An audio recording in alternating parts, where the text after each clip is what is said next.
ফের বিএলওর মৃত্যু মালদায়। পরিবারের অভিযোগ এসআইআর এর চাপে মৃত্যু হয়েছে। মৃতের নাম মোহাম্মদ আনিকুল আলম, বয়স 54 বছর। সুজাপুর অঞ্চলের বাসিন্দা, কালিয়াচক হাই স্কুলের সহকারী শিক্ষক। সুজাপুর অঞ্চলের বুথ নম্বর 144-এর বিএলও নিযুক্ত ছিলেন। ইদানিং তিনি খুবই কাজের চাপে ছিলেন। বুধবার 44 জনের পুনরায় এসআইআর এর ফর্ম ফেরত আসে এবং তার নিজের ফর্মটাও ফেরত আসে।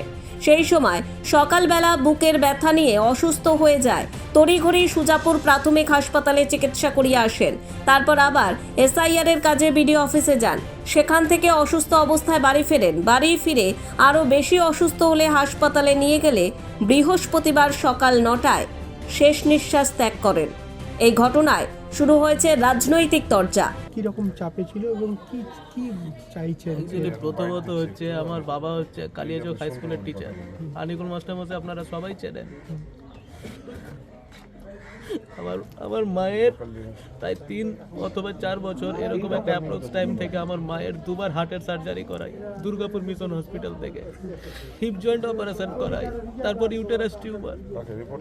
একটা হাজবেন্ড হিসাবে আমার বাবার প্রচুর প্রেশার ছিল আমার মাকে নিয়ে। তার ওপর যে জানি না কি করে আমার বাবাকে বিএলওর কাজ দিয়ে দেওয়া হয়। বিএলও কাজ দেওয়ার পরও আমার বাবার নিজের 100% এফোর্ট দিয়ে সমস্ত কিছু, আজকে এখানে যারা আছেন আমার পাড়ার সবাই জানেন আমার বাবা কতটা 100% এফোর্ট দিয়েছে। একদিকে মায়ের প্রেশার, একদিকে স্কুলের প্রেশার, একদিকে স্কুলে যাওয়ার অ্যাটেন্ডেন্সের প্রেশার, এদিকে আবার বিএলওর কাজের প্রেশার। সমস্ত প্রেশার নিয়ে আমার বাবা, আমি ছিলাম না, হায়দ্রাবাদে ছিলাম, আমার বাবা খুব অসুস্থ হয়ে পড়ে।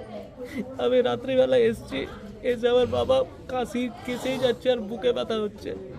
যে আমার বাবার কার্ডিয়াক অ্যাটাক হয় এবং ভোর থেকেই আমার বাবা শুধু কাশি হয়ে যাচ্ছে আর বলছে আমার পিঠ বুকে ব্যথা হচ্ছে। তো তারপরে আমরা নার্সিংহোমে অ্যাডমিশন করাই, রয়্যাল নার্সিংহোমে। তারপরে আমার বাবা 8:30 অথবা 9টা এরকম টাইমে আমার বাবা ইন্তেকাল করেন, মারা যান। এই বিএলওর মধ্যে তোমার বাবারও নাম ছিল? এই বিএলও আমার বাবা ছিল আর তার মাঝে আমার বাবারও ছিল। ইভেন নোটিশ পর্যন্ত আমার বাবার এসেছিল, নোটিশও এসেছিল এবং নোটিশের নাম ছিল আমার বাবার। আমারও ছিল, আমার মায়েরও ছিল। এগুলো এক ধরনের আমাদের অত্যাচার করলো বাবার উপরে। আমি এটাই চাইবো, আমার বাবা মারা গেছে, আপনাদের সকলের কাছে চাইবো যেন এরকম আর কোনো মা বাবা না মারা যায়, কোনো এরকম পেশারে না মারা যায়। নামটা কি আপনার? আমার নাম মোহাম্মদ মেহবুব আলম। আমাদের সুজাপুর বিধানসভার 144 নম্বরের বুথ লেভেল অফিসার ছিলেন। কাজ করছিলেন, খুব সরল প্রকৃতির লোক ছিলেন এবং টেনশন নিত। আমরা পাড়ার লোক তাকে সহযোগিতা করতাম। আমার বাড়িতেও কাজ হয়েছে। হঠাৎ কালকে 44 জনের নাম ফেরত আসে, তার মধ্যে ওনার নাম ছিল। ওনার নাম হচ্ছে এমডি আনিকুল আলম, কালিয়াচক হাই স্কুলের সহকারী শিক্ষক। এই হঠাৎ নাম আসাতে তিনি অসুস্থ হয়ে পড়েন। তাকে সুজাপুর হসপিটালে নিয়ে যাওয়া হয়। সেখানে ডাক্তারবাবু তার চিকিৎসা করার পরে প্রেসার এবং সুগার টুগার চেক করে ওষুধপত্র দিয়ে বলে আপনি একটু এতে থাকবেন, এই রেস্টে থাকবেন। তারপরে ও বলল যে আমাকে বিডিও অফিসে ডেকেছে, যেতে হবে। আবার বিডিও অফিসে গিয়েছে। ও বলল যে বিডিও অফিসে গিয়ে আবার 44 জনের ডকুমেন্টস কি দেওয়া হয়েছে তার লিস্ট দিয়ে আসলাম। তারপরে এই টেনশন নিতে নিতে রাত্রে অসুস্থ হয় এবং আমরা সুজাপুর রয়্যাল নার্সিংহোমে নিয়ে যাই সকালবেলা।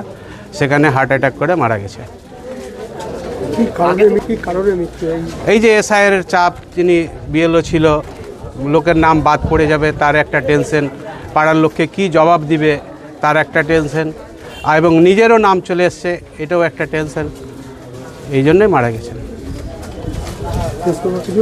এই 55-এর উপরেই হবে সম্ভবত। কালিয়াচক হাই স্কুলের সহকারী শিক্ষক, জিওগ্রাফি টিচার ছিলেন। আমার নাম মোহাম্মদ আবু বাক্কার। হ্যাঁ, গ্রামবাসী।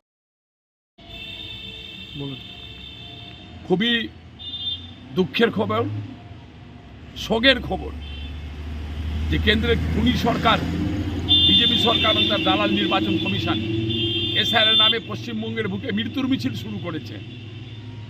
আজকে সকাল 9টার সময় রফিকুল আলম বলে সুজাপুর গ্রাম পঞ্চায়েত 140 নম্বর বুথের বিএলও, যিনি কালিয়াচক হাই স্কুলের সহশিক্ষক আছেন, রাত্রে 44টা আরও নাম রিভিউয়ের জন্য তার কাছে আসে, তার মধ্যে তার নাম ছিল বাতিলের তালিকায়। এটা দেখে তিনি আতঙ্কিত হয়ে যান, বুকে ব্যথা অনুভব করেন, তাকে হাসপাতালে ভর্তি করা হয় এবং সেখানে তিনি শেষ নিঃশ্বাস ত্যাগ করেছেন। আমি তীব্র ধিক্কার জানাচ্ছি নির্বাচন কমিশনকে, কেন্দ্রীয় সরকারকে, এবং অনতি বিলম্বে একটা বিচার চাইছে এদের বিরুদ্ধে একটা খুনের বিচার হোক, খুনের মামলা হোক।